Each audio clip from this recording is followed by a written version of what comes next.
Hello everyone, and welcome to Classic Gaming Today, where we take a look at the gaming experiences of the past through the eyes of the present.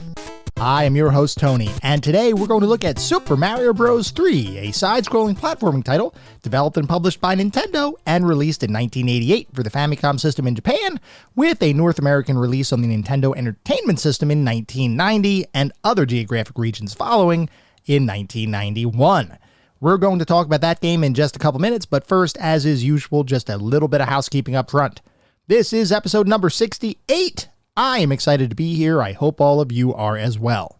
If you'd like to reach out, let me know how I'm doing, provide feedback, comments, suggestions, or just talk about classic games and technology in general. I would love to hear from you, and there are a few ways you can reach out. I have an X account with the handle @ClassicGamingT. I have an email address, which is classicgamingtoday@gmail.com, and we have a Discord server. The link is in the show notes. Discord is the best way to get in touch with me and the rest of the community around this podcast. We have a ton of fun out on Discord, and it is also the home of our weekly gaming challenge. This past weekend was all about New Year's resolutions. There were a bunch of different games and a bunch of different challenges from those games, all centered around things that we would normally resolve to do at the beginning of the year, whether that's get better at a skill or learn to dance or things like that. Anyway, after the weekend, and by the way, this is the last weekend in season number 1 of our challenge. So after the weekend, the final scoreboard is coming in at first is ISO. Congratulations, ISO. This is the second season in a row that ISO has won. He is the top of the leaderboard and the grand prize winner. Coming in second place was Bookie Gnu, followed by Rich Centerwald in a close third. I am removing myself from the leaderboard because I don't really want to compete against myself, so I'm taking myself out of it. I would have been in 4th place. The 5th place is I Am the Dizzle. 6th place, Left-Handed Guitarist. 7th place, for the first time appearing on the leaderboard, is Psycho Toad. He got 15 points just this weekend to get into 7th place, and then Public Self in 8th place. So that is the finale of Season 1. Congratulations to ISO, and just so everybody is aware, there are going to be prizes for all participants, or at least a subset of participants beyond the grand prize winner. More details are to come on Discord related to that, so keep an eye out on Discord. We'll talk more about prizes out there. We are going to be taking a slight sabbatical from the normal weekly gaming challenge season kind of concept. We're still going to be doing the weekly gaming challenge. There's going to be more details as soon as I post it out there on Discord. So rest assured, we're continuing to do the challenge, but I have some ideas for how to mix it up a little bit moving forward. So that is going to be coming up in the very near future. I should also mention that we have a Patreon. It is patreon.com/classicgamingtoday. So if you want even more Classic Gaming Today goodness, patreon.com/classicgamingtoday is where it's at, and that includes an exclusive bi-weekly podcast expansion pack and an exclusive channel out on Discord, along with a couple of other perks. So if that sounds like a good time to you, the spot to get it is out on Patreon. I also want to give a shout out to our Pantheon patrons. They are ISO, Rich Centerwald, Dave Morton, and Sam Twardowski. Thank you guys for supporting the show. Thank you all for supporting the show, whether you contribute monetarily or simply listen on a regular basis. I truly do appreciate all of the support. For anyone who may be new, welcome. I just want to give a brief overview of the anatomy of an episode because, for the most part, all of our episodes follow a very similar format and structure. We will always start by talking about the history of the game in question, the historical context. How was the game made? Why was the game made? And then we move into a pseudo-review kind of section. And I say pseudo-review because it's not like we assign a numerical ranking or star counts or anything like that. But we do talk about every single game from several different perspectives. We take a look at the graphics. How does the game look? The sound and music. How does the game sound? The narrative and/or story, if the game has one. Playability and controls, and overall feel. What does it feel like to play the game today versus when it may have released 20, 30, maybe even 40 plus years ago? We do all of that to reach a verdict as far as how well the game holds up today. And to do that, we assign each game to one of several categories. At the very top of our list is the Pantheon of Classic Gaming. If a game reaches the Pantheon, you know it is that darn good. It is a certifiable classic. You should drop what you're doing, go out and play that game today. Beyond the Pantheon are our golden oldies. These are still really good games. I still highly recommend them. They're not quite Pantheon level, but they are still extremely worthwhile experiences, and I still highly encourage you all to go play them today. Beyond the golden oldies, we reach our mediocre mentions. This is where we start getting into the realm of games I can't recommend to the broad population. They may have aged a little bit, might have had a couple of issues to begin with. You may still have a good time, especially if you enjoy the genre in which the game lives. By all means, go for it, but I cannot recommend these games to the broad population. And then beyond the mediocre mentions, we reach the footnotes. These are the games that are best left in the annals of history. I have played them, so you don't have to. I cannot recommend anyone play these titles today. They have either aged incredibly poorly, or they may not have been all that great to begin with. With that out of the way, we're going to start talking about the game of the day. That is Super Mario Bros. 3.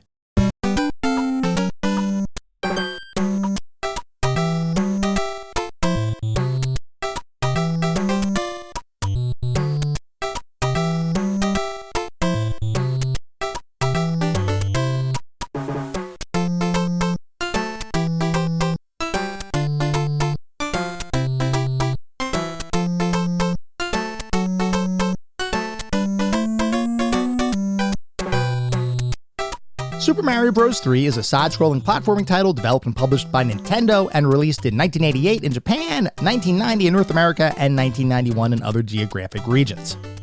Before we can talk about Super Mario Bros. 3, we need to go back in time and talk about the birth of Mario himself. We have touched upon this a couple of times previously, but never in extensive depth, so for all intents and purposes, this is the episode where we'll finally dive deep into Mario's origins. In order to understand the origins of Mario, we have to go back even further and talk about one of the most influential game designers in history, Shigeru Miyamoto. Miyamoto got his start at Nintendo in the 1970s, originally as a creative artist who would help with graphics design for some of Nintendo's early arcade efforts. All of Miyamoto's work was well received, but at this point in his career, he wasn't really working on anything that could be considered revolutionary. That would all change in 1981 though, which is when Miyamoto would have the opportunity to save Nintendo from potential financial ruin. Back in the late 70s and early 80s, Nintendo had yet to enter the home console market, at least with any degree of actual focus. Sure, back in 1974, Nintendo acquired the Japanese distribution rights to the Magnavox Odyssey console, but that was simply distribution, not creation. And in 1977, you had the Color TV game series of consoles, which were developed by Nintendo, but those weren't cartridge-based consoles.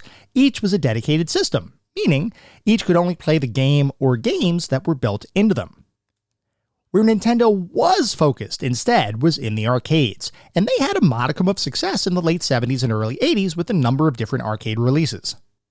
One of those games, Radar Scope, was a space fighter game, a sort of more advanced Space Invaders, where players would be tasked with defending a space station from a never-ending onslaught of enemy spacecraft. That game was released in Japan in 1980, and based on early tests in Seattle, there was belief that the game could potentially become a big hit in the United States. So, the recently created Nintendo subsidiary, Nintendo of America, under the leadership of Nintendo President Hiroshi Yamauchi's son-in-law, Minoru Arakawa, decided to take a gamble. Arakawa spent the majority of Nintendo of America's budget on purchasing 3,000 Radar Scope machines, with the hopes that they'd be able to take the United States by storm, turn a tidy profit, and set Nintendo of America up as a true force in the American gaming market. There was only one issue. Because of the shipping logistics that had been in place around this time, the arcade machines had to be transported from Japan to New York, and unplanned shipping delays made it so that the machines didn't reach America until 4 months after they were originally ordered. By that time, any degree of interest in the title had waned significantly, so out of those 3,000 Radar Scope cabinets, only 1,000 made their way into arcades across the United States. This left a significant amount of unsold inventory just sitting in warehouses, which meant that the investment that Nintendo of America made in those machines was effectively a loss. This would have had catastrophic financial implications for the newly created Nintendo subsidiary, so Arakawa went to his father-in-law, Hiroshi Yamauchi, and asked if the company could somehow create a game that could be retrofitted into the unsold Radar Scope cabinets, effectively allowing Nintendo to sell a brand new game using the pre-existing hardware that would otherwise simply be sitting collecting dust. In an effort to avoid financial ruin, Yamauchi put out a company-wide call for ideas to convert Radarscope into something that could potentially make the company some money. While there would be a number of ideas put forward, there was one that stood head and shoulders, literally above the rest.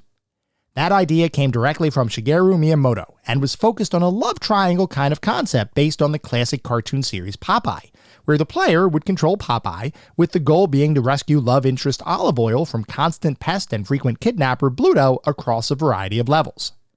Nintendo thought the idea had merit, so they went off to try to acquire the Popeye license, only to fail miserably.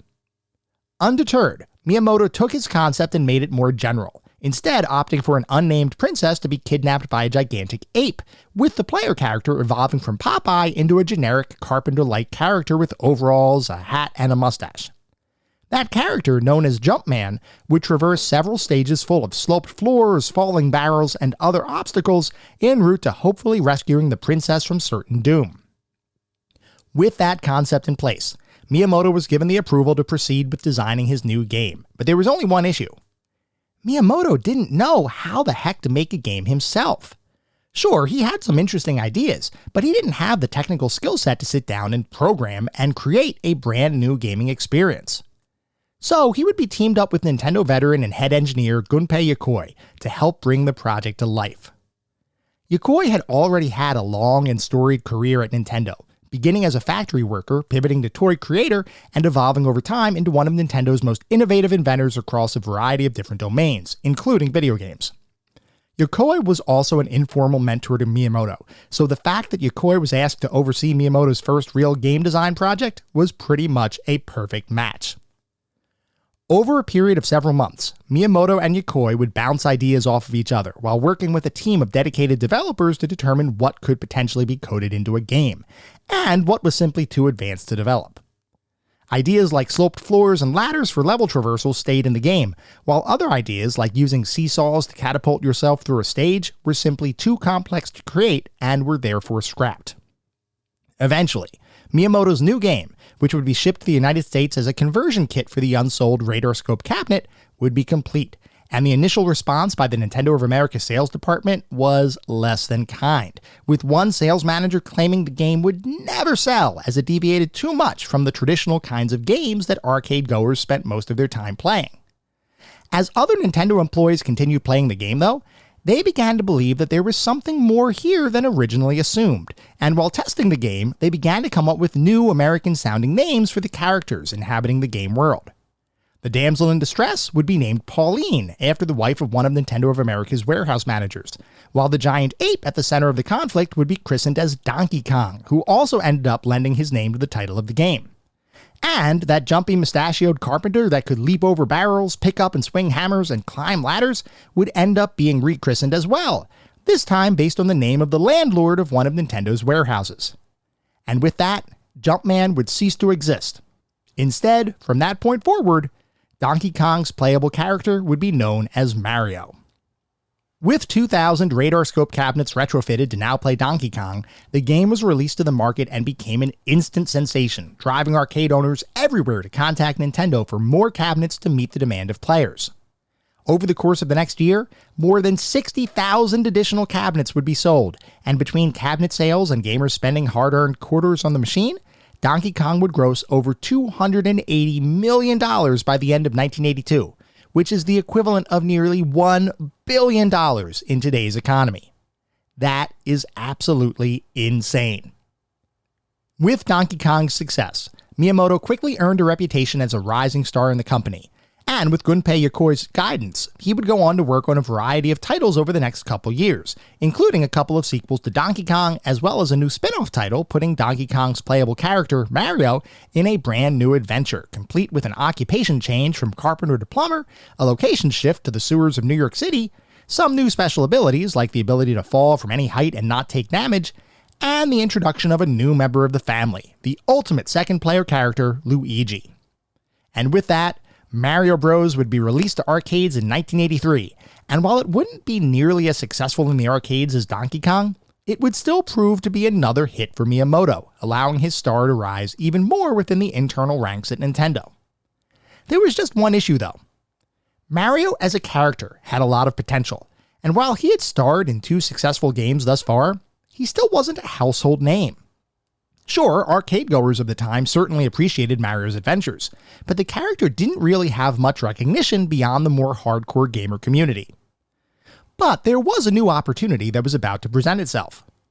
Right around the time that Nintendo released Mario Bros. To arcades, they were also re-entering the home video game market with the introduction of the Nintendo Family Computer, or Famicom, console in Japan. This new console was built on an 8-bit architecture and was intended, at least in part, to bring some stability to an ailing video game market that had just been shaken by a significant crash in consumer confidence and spending on home video games. With Nintendo facing an uphill battle, the company turned to some of their more dependable video game designers, including Shigeru Miyamoto, to begin making games for their new console.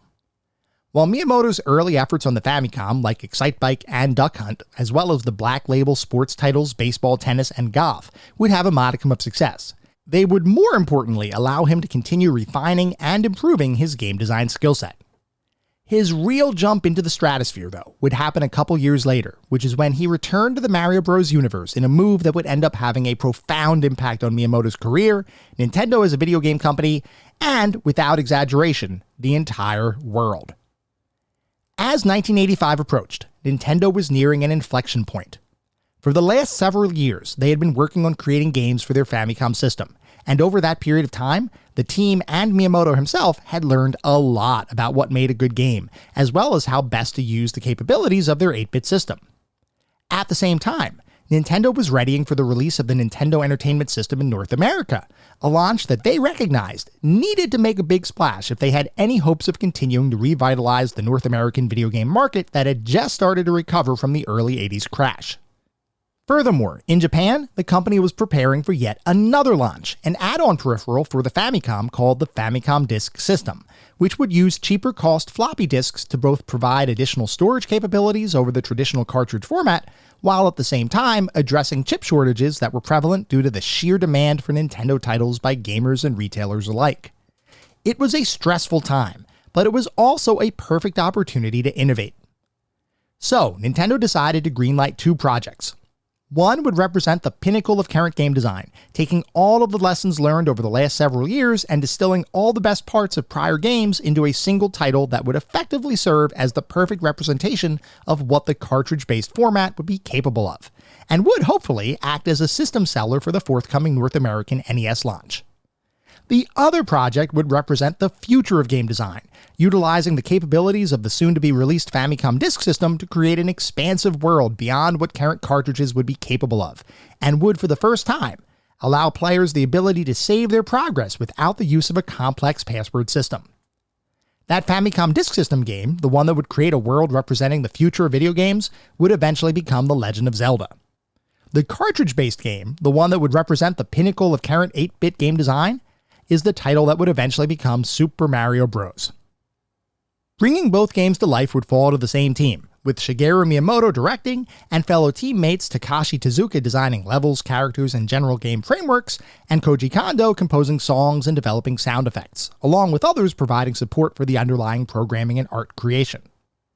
Interestingly, the development for Super Mario Bros. And The Legend of Zelda would effectively represent 2 sides of the same coin, with each title being designed in such a way that ideas that didn't make sense in one game would almost certainly work in the other.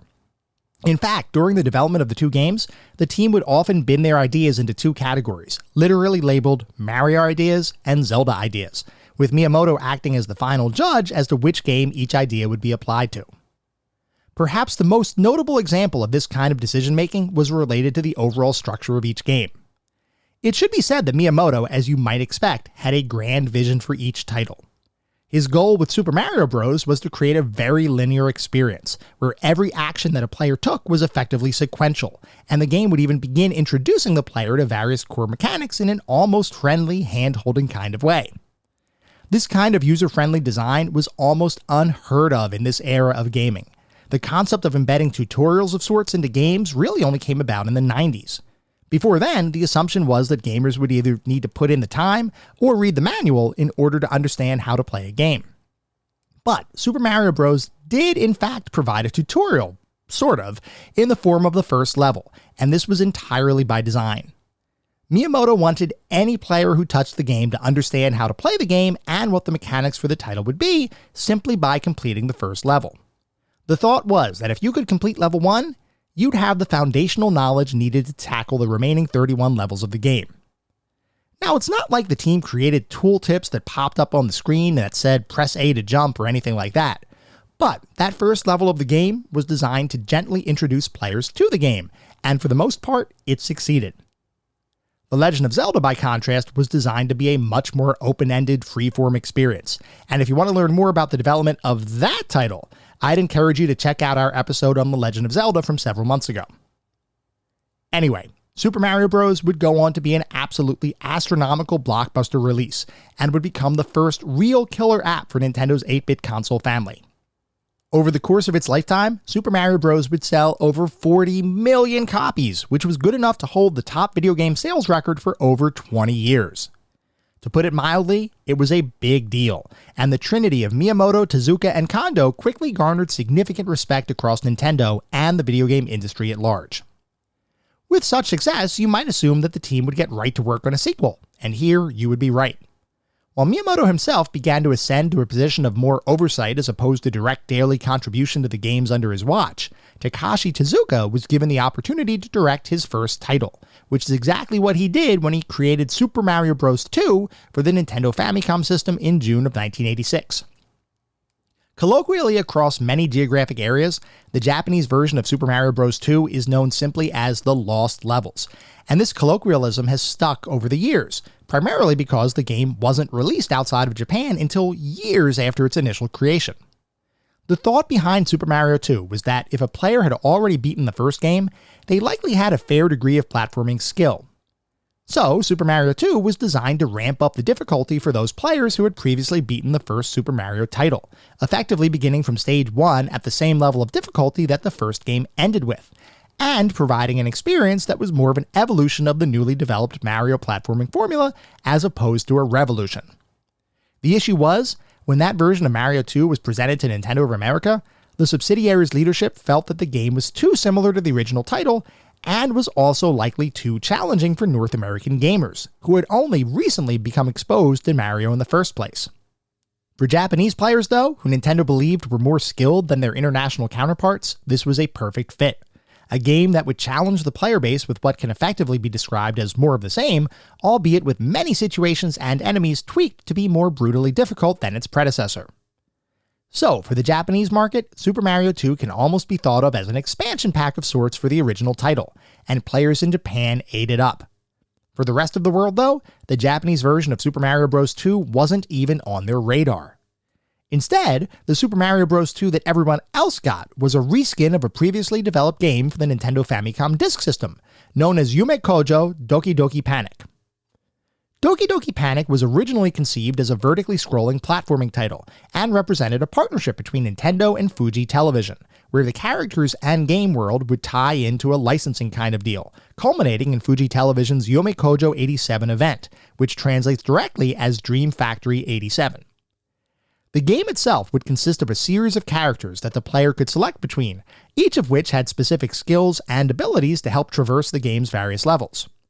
Interestingly, though, the original concept behind the game would shift fairly dramatically once Shigeru Miyamoto became involved, as he believed that integrating side-scrolling platforming into the title, similar to what he spearheaded in the original Super Mario Bros., would make the game a more fun, engaging experience. He didn't want the team to remove the vertical scrolling aspect of the title, but he thought that integrating side-scrolling as well would make the game that much better. As development on the game proceeded, Miyamoto became more heavily engaged, integrating other elements of the Mario formula into the gameplay until eventually, Doki Doki Panic hit the Japanese video game market in 1987. Interestingly, because of Miyamoto's involvement with Doki Doki Panic's development, he actually spent more time working on that title than he did the Japanese version of Super Mario 2, which, like I mentioned earlier, was helmed primarily by Takashi Tezuka. So, when the time came to release a Super Mario sequel outside of Japan, the fact that Doki Doki Panic had already adopted some of the Super Mario formula, while also being supervised by Shigeru Miyamoto, made it a natural choice as a potential entry in the Super Mario series. The only issue was, other than general gameplay characteristics and a couple of power-ups, there was nothing about Doki Doki Panic that suggested it was a Mario title. So Miyamoto and the team decided to reskin the original playable characters. Instead of being licensed characters from Fuji Television's Yome Kojo series, those characters would morph into Mario, Luigi, Princess Peach, and Toad, with each character inheriting the skills that the Yome Kojo characters were originally designed around, albeit with some minor tweaks. It's interesting to think about the fact that without Doki Doki Panic, Princess Peach may never have gotten her now iconic float jump move. And even beyond that, a number of other traits that have become permanent additions to Mario characters, like Luigi's ability to jump a bit higher than his shorter brother, were carried through to future titles. Doki Doki Panic is what made all of that happen. Anyway, Doki Doki Panic would be reskinned and rebranded as Super Mario 2 everywhere outside of Japan, and would become a huge success for the NES, eventually becoming the 4th highest selling game on the console. But that stat, by the way, needs a little bit of context. In reality, Super Mario 2 was the highest selling standalone title released for the NES ever. Meaning, all of the games that beat its sales figures were at some point in time pack-in titles with the NES itself, which served to inflate their overall sales numbers. Super Mario 2, despite beginning its life as a different title completely, was a resounding success. And with that success came true worldwide dominance. To say that Mario had evolved into a true pop culture icon at this point would be a bit of an understatement, as Nintendo's leadership in the home console market, as well as their recognizable mustachioed mascot, made it so that even if someone didn't play games, they probably knew who Mario was. Mario and Nintendo were worldwide sensations, and gamers around the world began wondering what Mario adventure would come next. Luckily for everyone, development on Mario's next adventure, Super Mario Bros. 3, was already in full swing, and had in fact started shortly after the Japanese version of Super Mario 2 had released back in 1986. This new title, helmed directly by Shigeru Miyamoto, was being designed to represent the crowning achievement of a Nintendo team that had honed their design and development expertise to near perfection over the preceding years. And Miyamoto was adamant that with this new title, any and all ideas were on the table. He wanted to create something truly innovative, and something that could be seen as a true send-off for Nintendo's 8-bit Famicom and NES systems, as attention was rapidly beginning to be diverted to both the portable Game Boy system, as well as the forthcoming Super Famicom 16-bit console. So, Miyamoto and the team began brainstorming ideas, some of which, like turning the title into an isometric perspective platformer, never made it into the game, while others, like a variety of new power-ups to augment the traditional Mushroom, Fire Flower, 1-ups, and Star Power from the original title, became core constructs of the game's framework. Other additions included the ability to store items in an inventory of sorts, along with a series of game worlds and accompanying overworld maps, providing a less linear experience than prior Mario titles, even going so far as to allow certain levels to be bypassed entirely by going down a different path on the overworld map. Beyond the core gameplay enhancements that those power-ups and multipath overworld maps would provide, Miyamoto considered that this was a way to allow all players, whether advanced platforming veterans or Mario newbies, to experience the game and have fun. To help ease the indoctrination process for newcomers, Miyamoto and the team designed the game's early levels to be much simpler and easier to complete, while later levels would be designed with significantly more challenge, as by that point, even newer players will hopefully have developed the skills needed to tackle those challenges. Regardless of which levels players were playing, they'd notice fairly quickly that each level was designed to encourage use of the new power-ups that the team created for the game. As an example, if you're in an open stage with the sky above you, more times than not you'd be able to use the raccoon leaf to fly into the sky and discover some sort of secret that normally would have been out of reach. Or perhaps you're in a water stage where your normal swimming ability seems just a bit underpowered. Well, use your frog suit and freely traverse the level without issue. The key thing to keep in mind is that while levels would be designed to encourage the use of power-ups, very few actually require their use, with the exception of maybe 1 or 2 levels that may have an exit placed along the ceiling of a room. In those cases, though, the game was designed to provide an endless supply of the needed power-up, making it so that players could never really get stuck, regardless of what items they may have had in their inventory. Those levels would be populated by a cast of characters both old and new, with Miyamoto and the team taking inspiration from various real-life experiences. As an example, the Chain Chomp, which is a dog-like ball of teeth and fury that snaps at Mario and is attached to certain parts of different stages with the chain leash, was inspired by an encounter Miyamoto had as a child, where a dog lunged at him only to be pulled away at the last second by its owner. Bowser's children, the Koopalings, would similarly be based on real-world people, as Miyamoto wanted to honor the programming team that was working on Super Mario 3. So, the original appearance and behaviors of the Koopalings would mimic those hard-working programmers, though the eventual North American release would rename those characters after classical and modern musicians, losing a bit of that tribute in the process.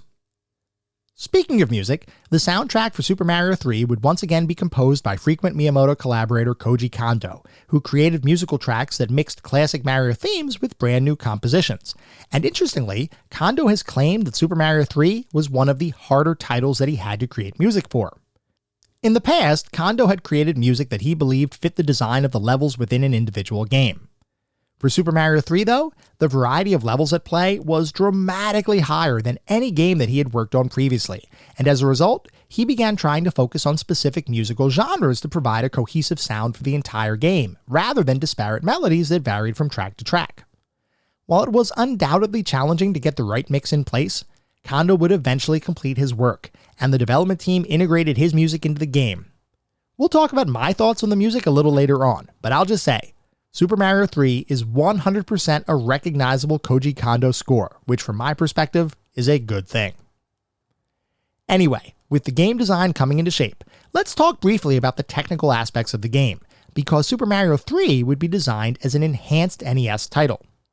Meaning the Super Mario 3 cartridge would contain extra circuitry and chips that would provide capabilities beyond what the base Famicom system would support, similar to how the Super FX chip extended the 3D capabilities of the Super NES years later.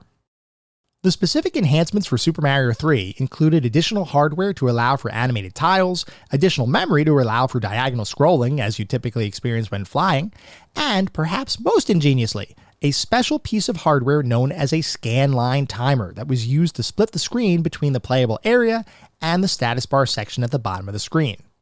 This last feature might seem super simple because status bars in games aren't exactly a new thing.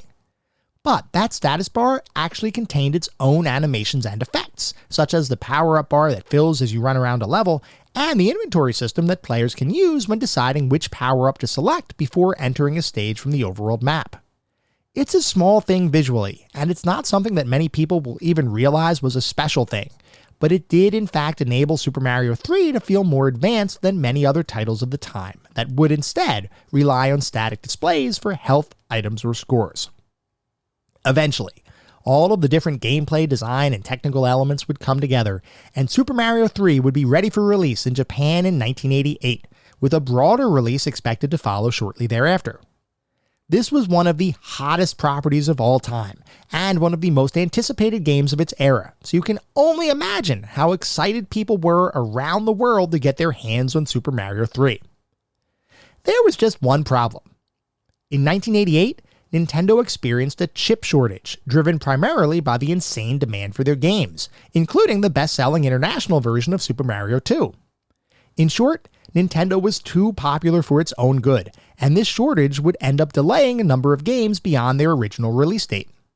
For a title as anticipated as Super Mario 3, the wait would end up feeling unbearable, and could also potentially drive some backlash towards Nintendo as a company. Recall that one of the last times Nintendo faced a significant delay with the release of a highly anticipated game, the arcade title Radarscope, interest had significantly waned by the time it made its way to market. So much so that they needed to pull out heroics to not face a financially devastating situation. While I'm not claiming that Super Mario 3 could possibly suffer the same fate, there was certainly some negativity surrounding the delay that could, potentially, have impacted future sales. In what ended up being an ingenious marketing move, Nintendo partnered with Universal Studios to help minimize the delay's impact by creating a theatrical release, full-length Hollywood film that would end up showcasing a number of Nintendo's hottest games, while at the same time providing an extended preview of Super Mario 3 for international audiences. That film, entitled The Wizard and starring Craig Savage, Christian Slater, and Beau Bridges, would tell the story of a young video game savant and he and his brother's journey to California. Along the way, they'd meet a variety of different characters, hustle people out of money, get an up-and-close personal look at the Nintendo Power Glove peripheral, and ultimately achieve superstardom at the Armageddon Video Game Championship, held at Universal Studios Hollywood. While the pessimistic amongst you might view the Wizard as a pure marketing ploy and extended commercial for both Nintendo and Universal Studios, the fact is, for kids in the late 80s, it was a major life event, as never before had video games received the kind of mainstream attention that a Hollywood film would provide. I recognize after revisiting the film recently that it wasn't quite as amazing as I previously thought. But regardless, Nintendo's marketing push worked, as rather than facing public backlash for Super Mario 3's delay, they were instead met with even greater anticipation for the title. Which is why, when Super Mario 3 finally did release outside of Japan in 1990, it was met with significant demand, nearly instantaneously becoming a bestseller and further solidifying Shigeru Miyamoto and his team as some of the premier developers and designers working in the video game industry.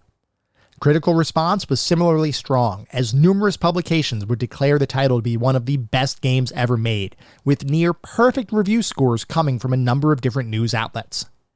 In the years that would follow, Super Mario 3 would be lauded as one of the best games of all time, and would receive a number of re-releases and remasters, including on the Super Nintendo, Game Boy Advance, NES Classic, and a number of Nintendo's online game distribution platforms. It would go on to be one of the highest-selling games of its era, with over 17 million copies sold over its lifetime, and would also influence the future of the Mario series more than perhaps any other Mario title. Looking at the Mario series as a whole, Super Mario 3 is where the Mario Bros. Formula truly took shape and became a recipe for success, and nearly every Mario game that followed would inherit at least some aspects of the innovations that Super Mario 3 pioneered. The legacy of Mario as a character, Super Mario 3 as a game, and Shigeru Miyamoto and his team cannot be overstated, and I'd argue that there are very few entertainment properties that have had as lasting and significant cultural impact as the Mario series of games. With Super Mario 3, Miyamoto and Nintendo created an experience that represented the biggest and best Mario adventure to date, and would serve as the framework upon which every future Mario game would be created. As both a monumental achievement in 8-bit platforming game design, as well as a significant pop culture event, Super Mario 3 is one of those gaming experiences that has transcended its era, and as such, deserves to be both remembered and respected forever.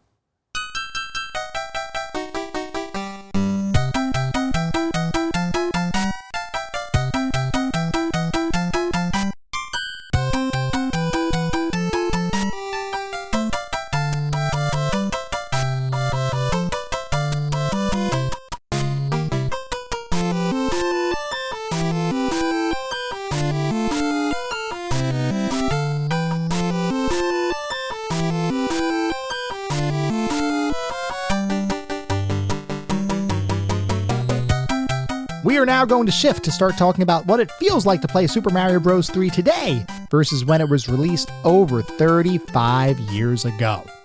So Super Mario Bros. 3 is a side-scrolling and sometimes vertically scrolling platforming title, and in many ways it represents the quintessential platforming experience.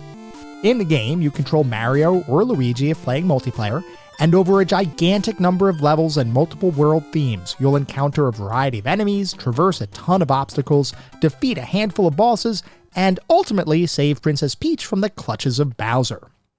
So, based on that description, you might say, okay, cool, you just described any old Mario game. But in reality, Mario 3 is a lot deeper than that, and in particular, it's dramatically deeper than any other Mario adventure that preceded its release.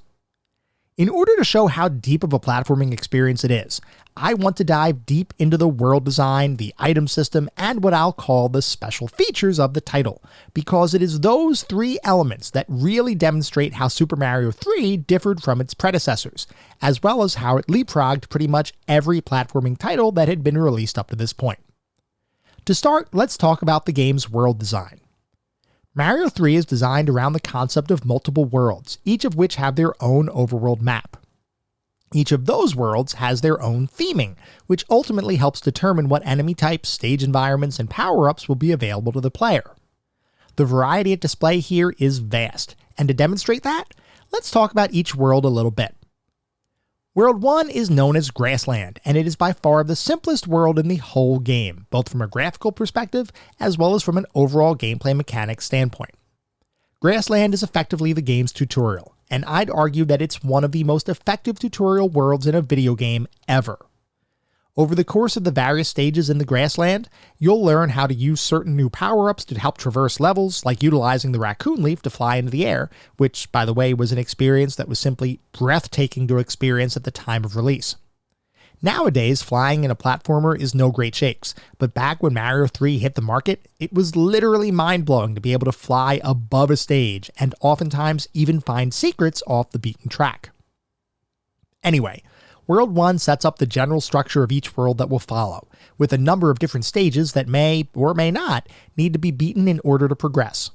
Because the overland map is designed to allow multiple paths through a given world, meaning you can technically skip certain stages if you so desire. World 1, like all other worlds that follow, is split up into a couple of different sections, with a castle marking what is effectively the checkpoint of the world. That checkpoint is the way that progress is saved, so to speak, if you end up losing all of your lives. To be clear though, there is no save system in Super Mario 3, which means you need to complete the game in one sitting. You do have unlimited continues, and there are ways to warp around, which we'll talk about in a little bit, but stage progress in a given world will reset when you lose all of your lives. The trick here is if you complete the world's castle, which is similar in many cases to the fourth castle stage of each world in the original Super Mario Bros., you'll typically unlock a path that was previously blocked off, either via a gate opening or some other obstacle being removed that allows you to effectively skip the stages that preceded the castle. That castle, as well as the sub-boss of that castle, remains defeated even after a continue, which makes sense considering that the castle acts as a checkpoint for your progress in an individual world. Assuming you make your way past the world's castle and the stages that follow, you'll eventually reach the world's final stage, which is a flying, or in some cases floating, airship with a number of obstacles and bullet-related projectiles that need to be dodged as you make your way through the stage. Eventually, assuming you avoid enough of the bullet barrage, you'll reach a pipe that leads into the airship itself, which leads to a boss fight. Assuming you beat the boss, you will have defeated that world and can progress to the next world in the game. World 1 encompasses all of those framework elements and sets the stage for every single world that follows. World 1 is also a mostly easy, somewhat lighthearted jaunt through a series of stages, which feels designed to ease players into the experience of playing the rest of the game. From my perspective, World 1 is designed to be beaten by anyone, almost regardless of skill level. It's the introduction to the game, and like I mentioned earlier, it's one of the smoothest, best designed tutorial worlds in a game that I've seen. It doesn't hold your hand, but at the same time, it gives you just enough experiential knowledge to know everything you need to know to beat the rest of the game. That doesn't mean the rest of the game is a walk in the park, but if you can beat World 1, you pretty much know how every mechanic you need to use is used in order to be successful. After you beat World 1, you enter the second world in the game, which is Desert Land. Just like the name suggests, this world is all about moving through a series of desert-like stages, including some inner structures that are, in some ways, similar to ruins and pyramids. This is where you'll encounter the angry sun for the first time, which can be irritating if you're not quite ready for his dive attack. Desert Land raises the difficulty a bit beyond Grassland, though it is still entirely doable with a little bit of practice. World 3 is Waterland, and here is where you'll likely face one of the earliest difficulty spikes in the game. This world is all about navigating stages with water, and in some instances, you may even end up swimming through a given area. From my perspective, this is the world where you're going to first think, okay, maybe Mario 3 isn't quite as easy as I expected. World 4 is Giant Land, and it is probably the best world in the entire game, if only because of how unique it is in comparison to other worlds. In Giant Land, you encounter enemies that are dramatically larger than Mario, and let me tell you, seeing the size of these sprites for the first time back when the game came out was awe-inspiring, and was something that was truly shocking to see in an NES game. The real interesting aspect of this world is that certain stages allow you to swap back and forth between giant enemies and more normal-sized enemies, which I thought was a pretty cool mechanic. World 5 is Skyland, which has a unique setup in that the world itself is effectively split up into two sections. The first section is based on the land and is similar to other kinds of stages you've encountered in other worlds. Eventually, though, you'll make your way to a tower stage that stretches up into the clouds. Assuming you can beat that tower, which involves ascending a number of horizontal rooms stacked on top of each other, you'll end up in the cloud section of the world, which contains levels that are effectively floating in the sky. World 6 is Iceland, which begins to use some icy physics as you make your way through the stages. I'm going to come right out and say it. I'm not the biggest fan of ice-based physics, and I mean that in the most general sense. I just don't like ice physics. It doesn't matter if they're well implemented or frustrating, slippy, slidey slopes. To me, they just completely sap the momentum of a game.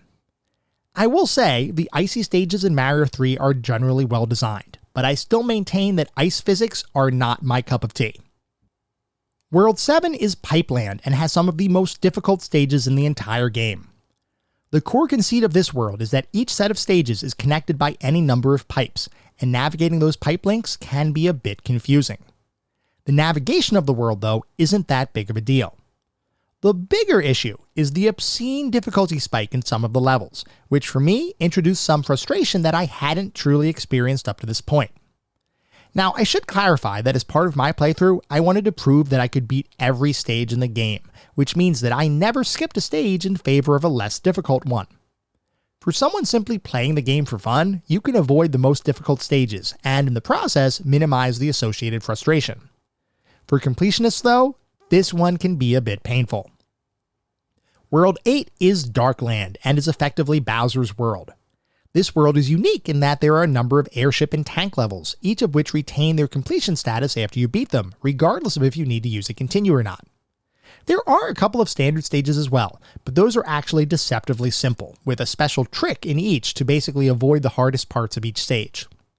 Even if playing them normally, these stages are nicely tuned. They're challenging without feeling frustrating. The other stages in Darkland, meaning the airship and tank stages, are pretty darn challenging, with the only redeeming element being that you only have to beat them once. Given the context of these stages being part of the final world of the game, their increased difficulty, coupled with the reward of not having to replay them if you end up losing all of your lives, makes perfect sense. The final stage of World 8, and by extension the game, is actually one of my favorites in the entire experience, as it's designed as a multiple path kind of stage with various obstacles and difficulties on each path. This felt like an awesome culmination of the rest of the game, and the final boss fight used a unique mechanic that I particularly enjoyed. No spoilers, but suffice it to say, this goes beyond the traditional jump on something's head until it dies kind of approach, and I appreciated its uniqueness. As is hopefully obvious, Super Mario 3 is a very diverse platforming experience. And if all that diversity was restricted solely to the level design, that would still be good enough to stand as one of the better constructed platforming titles of its era. What puts it over the top, though, is the item system, which can drastically change how you play each stage. So let's go through each of those items and how they can literally make or break your experience in completing a given level. First, though, I should note, every single level can be beaten without using any items, though as you might expect, the fewer special items you use, the more difficult most levels will become. That being said, it wouldn't be a Mario adventure without some series staples. So of course you have super mushrooms, which make Mario increase in size and allows him to get hit once without dying. You also have fire flowers, which let you shoot flame balls at enemies, as well as superstars, which grant you invincibility for a period of time. And also, by the way, lets you do a cool flipping jump move that, while totally unnecessary, looks awesome and is simply fun to use. Beyond those core items, you have a bunch of special items that never existed before Mario 3, with perhaps the most iconic two items being the raccoon leaf and the tanuki suit. Both the raccoon leaf and the tanuki suit allow Mario to fly around a level, assuming you can build up enough speed to take off. That speed, by the way, is governed by a power meter, and if you can hit an uninterrupted run for a certain period of time, you'll fill up that power meter and be able to take off. In order to fly into the sky, as well as slow your descent after your power meter depletes, you have to flick your tail. The tanuki suit also has an additional feature, which is the ability to turn invincible for a short period of time if you stand still and press down and B at the same time. Now, I can't stress enough how much the ability to fly absolutely changes the game, and makes Mario 3's levels an incredibly rewarding experience to explore. As many likely know, Mario games are typically full of secrets, which you might get by descending a pipe or jumping over the ceiling of a given stage. In Mario 3, the ability to fly opens up a whole new dimension to exploration, and there are numerous levels where flying into the sky makes the screen shift upward, which is how you know there's something cool to discover up there. Sometimes the screen doesn't shift, but there's still something secret up in the sky, which is particularly interesting and surprising when you encounter one of those situations. Flight can also completely trivialize many levels, though your flight time is not unlimited, so you still have to deal with some traditional platforming at some point while using the Raccoon Leaf and Tanuki suit. The P-Wing, however, is a special flight power that provides you with unlimited flight time, at least for the individual level in which it's activated. Using the P-Wing can turn a super difficult level into an easy breezy experience, because you can often simply fly above all enemies en route to the end of the level. Some stages do have safeguards that prevent the P-Wing from being as effective, such as certain stages where enemies and projectiles fly higher in the air, water-based levels, and stages that are designed as corridor-like environments with a ceiling. In those instances, the P-Wing can still potentially help, it's just not as game-breakingly easy mode as it is in more open stages. Other than the flight-based items, you also have access to a frog suit, which makes swimming in water levels feel amazing, with controls that feel super tight and responsive. The frog suit, by the way, can also be used on land, giving you a hop ability whenever you move around a stage. I will say though, I wasn't a huge fan of the frog suit on land. It felt a bit trickier to control, so I often avoided using a frog suit except on levels where I knew it was predominantly water. And finally, you receive one other in-level power-up, which is a Hammer Bro suit. This power-up, as you'd expect, turns you into a Hammer Bro, complete with the ability to attack other enemies with hammer projectiles, which can be incredibly powerful, but is also a bit tricky to maintain through the platforming sections of various levels. Even after talking about those in-level power-ups, we're not done talking about special items, as on the overworld map you also have access to a number of unique items to use as you see fit. All of these items impact the way you navigate a world, and some can be incredibly impactful depending on the situation you find yourself in. One of those items, Lakitu's Cloud, allows you to skip a level entirely by simply floating over it. That might sound great, but I want to give you a word of warning. If you use a cloud to skip a level, but you don't reach one of the checkpoint castles in a given world, or you don't beat the world's airship entirely, then you may find yourself restarting a given world without a cloud, but with the requirement to beat that level that you previously skipped. This can be a bit of a punch to the gut, depending on how difficult that level was that you skipped, so I do urge caution in when and how you use the cloud. Another item is the music box, which can make Hammer Bros on the overworld map go to sleep. I didn't mention it before, but as you navigate around a given world map, there are any number of overworld events, so to speak, that are external to the stages in the world, but still add an activity that needs to be completed. One of those events is a Hammer Bros fight, which usually consists of fighting two Hammer Bros attacking from a fortified position. Assuming you defeat the Hammer Bros, you can find a new item in a chest that appears after the fight. If you don't feel like that though, the music box will put the Hammer Bros to sleep, allowing you to move right past them without needing to defeat them. Definitely useful, but one of those items that I didn't really use much in my playthrough. I'd rather go for the chance of acquiring a new item as opposed to skipping the fight. Another item that you might find is a hammer, which allows you to break rock obstacles that might be preventing you from accessing certain sections of a world's map. I mentioned earlier that most world maps have some sort of obstacles on various paths, some of which, like gates, are removed upon completing a checkpoint castle in the world. There are other obstacles in the world, like rocks, that can only be destroyed by using a hammer. These blocked off paths often lead to some sort of secret or item stash, which can certainly be useful, but ultimately is not required to beat the game. Another item, and one that can really trim the length of the game, is the warp whistle. Warp whistles can be found in various off-the-beaten-path areas throughout the game, and they do exactly what their name suggests. If you use the whistle, you'll warp to a different world. Assuming you don't play the game in a single sitting, warp whistles can let you get back up to where you were very quickly, even without the ability to save progress locally on the game cartridge. This felt like Nintendo's way of compensating for the fact that the game doesn't have a password or battery-backed save mechanic, and it goes a long way to making repeat visits into the game world less cumbersome than it might otherwise be. And finally, we have the anchor, which is exceedingly rare. In fact, it's so rare that I didn't find a single anchor in my entire playthrough, and I actually only know it exists because various reference materials tell me it exists. The anchor is an interesting item and is used as a countermeasure against one of the more irritating aspects of the game's design. When you attempt one of a world's airship stages but lose, that airship will take to the sky and move off to a different section of a given world. Sometimes that movement is minimal and you can reattempt the airship without issue. Other times, though, it might move to a section of the map that has stages you may need to complete in order to access the ship again. In the early worlds, that's not a huge deal. But on some of the more difficult later worlds, this can be a major source of frustration. The anchor helps to mitigate that airship movement, as the anchor will freeze an airship in place, making it unable to move around a world, even if you fail on your attempt at completing the stage. So, as you can see, Mario 3 has an absolutely insane number of items that you might find throughout your playthrough, and in a first for the series, you actually have an inventory where you can collect these items and power-ups for use wherever you want. And you can find those items in a variety of ways. Some you may find as you play an individual stage, while others you might find after beating the boss of an airship, or defeating a Hammer Bros pair, or finding a secret room in a level, or accessing one of the many toad houses that dot the landscape of each world, or, well, you get the idea. Oh, by the way the toad houses work is that you enter these mushroom houses and are given a choice between one of 3 treasure chests, which is effectively a game of chance. You get to pick one of those treasure chests, which allows you to retrieve and store whatever random item might have been stored in that chest. This is another feature that adds an interesting strategy to playing the game. Do you go off the critical path to reach a toad house and potentially get a powerful item? Or do you push into a different level, albeit without an item that could potentially make your playthrough easier? The game has options, and I feel like it adds a bit of strategy to the traditional platforming formula.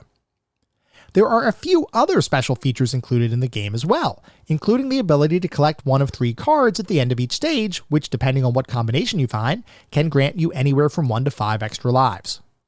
Those cards work on a simple match 3 kind of concept, though even if you don't match all 3 objects, you'll still be awarded a single extra life for your efforts. There's also a couple of other matching games that can also provide you with extra lives, one of which is a card-based memory game that can occasionally turn up on a world's map, while the other requires you to match 3 parts of a face in order to acquire additional lives.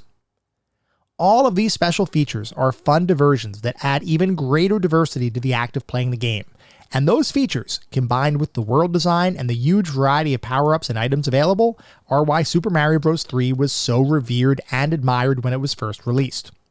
No other platforming title of the time had such an in-depth level of design, and Super Mario 3 ended up creating a new standard by which all future platforming titles would be compared.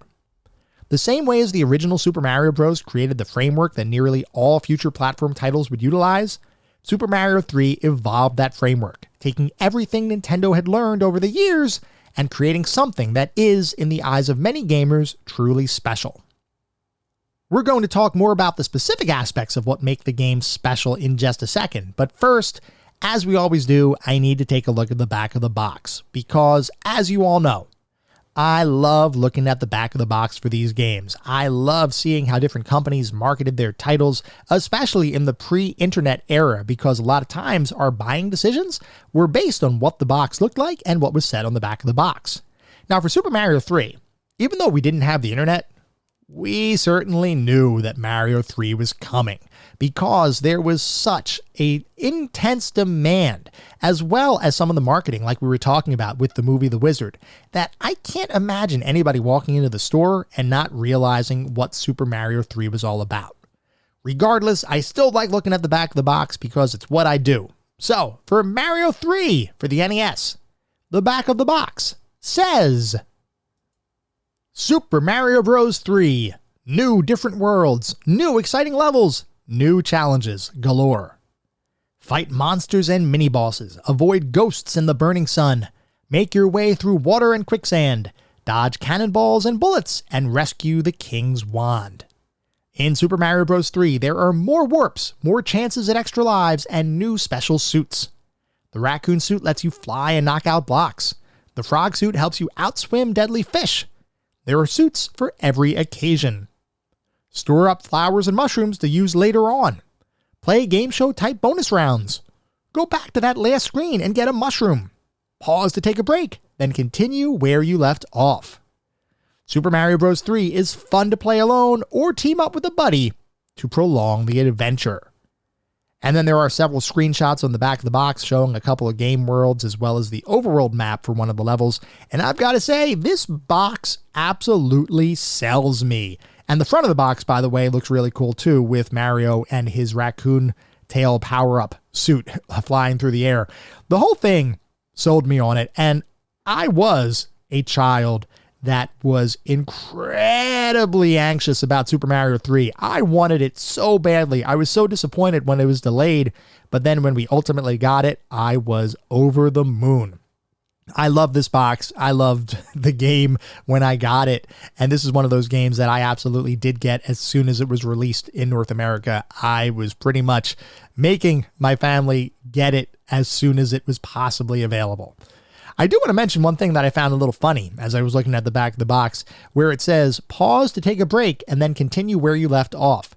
So it's kind of interesting that they allude to the fact that there is no real save mechanism in the game, but they don't call it out as such. They basically just say, hey, take a break, come back, finish it off kind of thing. And I thought that was kind of funny to actually call out as a bullet point, so to speak, on the box. Anyway, I like the Super Mario Bros. 3 box. It's just awesome. So let's move on and start talking about the more specific aspects of the game. We're going to start by talking about the graphics. Super Mario Bros. 3 is one of, if not the, best looking NES game of all time, and stands as the pinnacle of 8-bit graphic design. Every graphical element in the game, from enemy and character design to environmental features to animations, literally everything is top-notch and blows other 8-bit titles out of the water with its sheer variety and quality. There's not much more I can say here. The game looked great from every perspective. Special kudos, though, need to go out to the giant world, which contained huge sprites that totally exceeded expectations for what I was ready for coming from my NES. It was just a truly stellar visual presentation. Moving on to the sound and music, the soundtrack for Super Mario 3 is varied, catchy, fun, and expertly composed. It is simply perfect, and represents a masterclass in game sound design by composer Koji Kondo. There seriously is not a bad track in the game. It's that good. Sound effects similarly sound great, with every jump, enemy collision, block break, and everything else being a perfect fit for the action taking place on the screen. The sound effects are so distinct that I'd imagine there are people who could probably play the game blindfolded and be successful. Not everyone, mind you, but I bet there's someone out there who ended up beating Super Mario 3 without once looking at the screen. Regardless, the simple fact is every aspect of the sound is stellar, and I have literally no complaints. Moving on to the narrative and story, you play, as you might have guessed, as Mario, mustachioed plumber and previous savior of the Mushroom Kingdom. One day, Bowser, the evil king of the Koopas, sends his children, 7 Koopalings, to invade the 7 kingdoms of the Mushroom World to steal special wands from each kingdom and use them to change the rulers of those kingdoms into various animals. Princess Peach asks Mario and Luigi, technically, to go into those kingdoms to retrieve the wands and return each ruler to their normal form. Eventually, Bowser decides to take matters into his own hands, kidnapping Princess Peach and imprisoning her in his own kingdom, the Dark Land. It's up to you to defeat Bowser, rescue the princess, and restore order to the Mushroom World, one level at a time.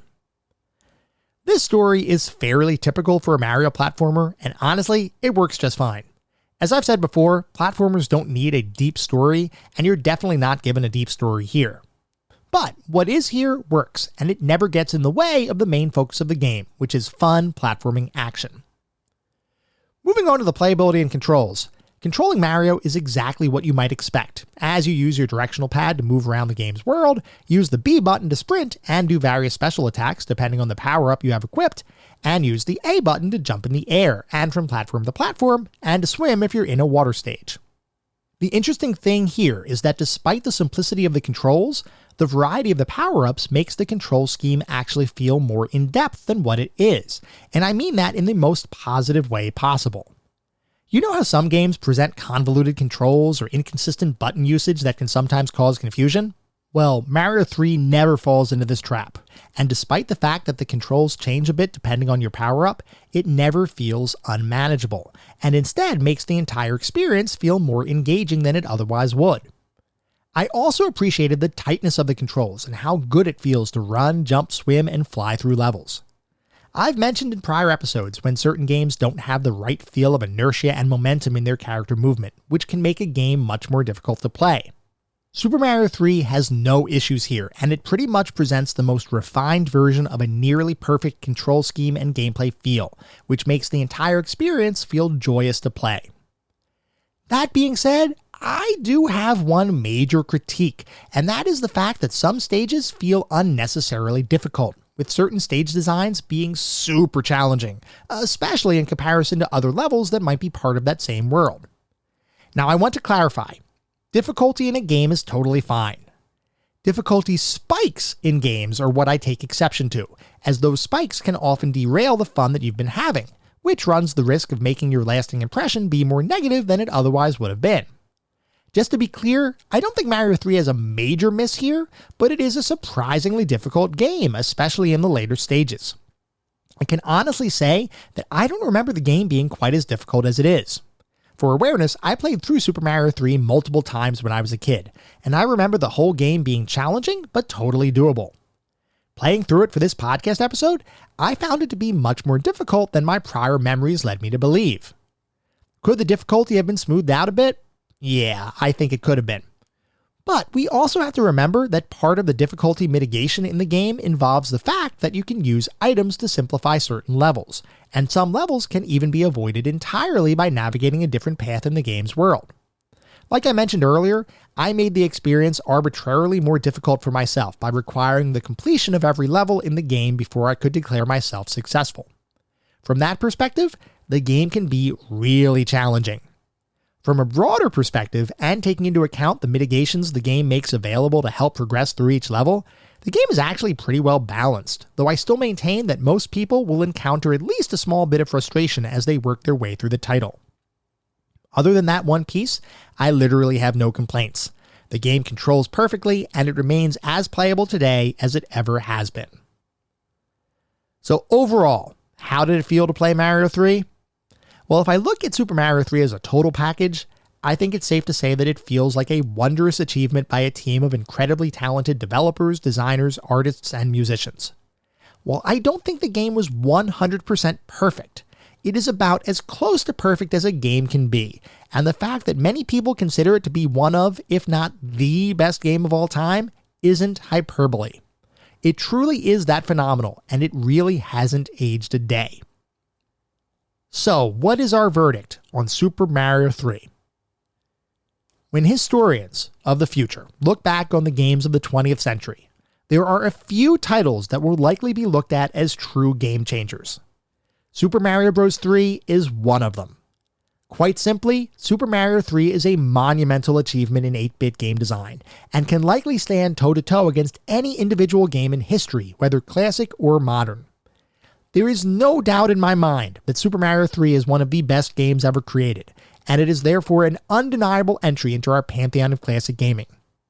Super Mario 3 broke the mold when it was created, and it remains a landmark release in video game history. There's really not much more to say. If you've played Super Mario 3, you know how good it is.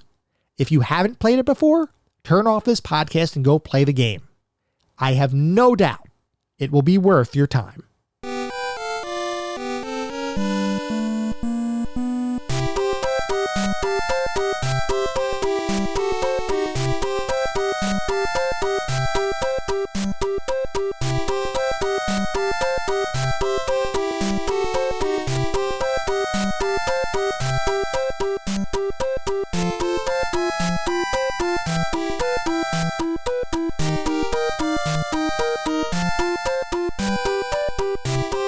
That was our episode on Super Mario Bros. 3. I hope you all enjoyed listening to it as much as I enjoyed creating it.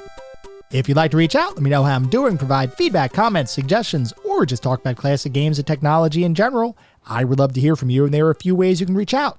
I have an X account with the handle @ClassicGamingT. I have an email address, which is classicgamingtoday@gmail.com, and we have a Discord server. The link is in the show notes. Discord is the best way to get in touch with me and the rest of the podcast community. We have a ton of fun out on Discord. I highly encourage you to check it out. I also encourage you to check out our Patreon. It is patreon.com/ClassicGamingToday. So if you want even more Classic Gaming Today goodness, patreon.com/ClassicGamingToday is where it's at. Before we sign off for the week, I do want to mention that our next episode is going to be focused on Beneath a Steel Sky, so feel free to write in if you have any particularly fond or not so fond memories of that experience. At the same time, I recognize you're likely listening to this podcast on any number of podcast engines, and if you would feel so inclined, it would be great if you would leave a review. This is not about bolstering star counts. It's not about trying to harvest a ton of 5-star ratings, though if that happens, awesome, it means we're doing something right. No, what it's really all about is trying to get the feedback necessary to make sure this can continue to be the best podcast I can make. We get new listeners every single day, which is awesome. The only way to continue to grow and continue to make sure we're delivering the content everyone wants to listen to is to get that feedback so that I can continue to try to make this the best possible podcast I can. We'll be back in around a week with our next episode focused on Beneath a Steel Sky. Until then, remember, sometimes the games of the past are just as good, if not better, than the games of today. Goodbye, everyone.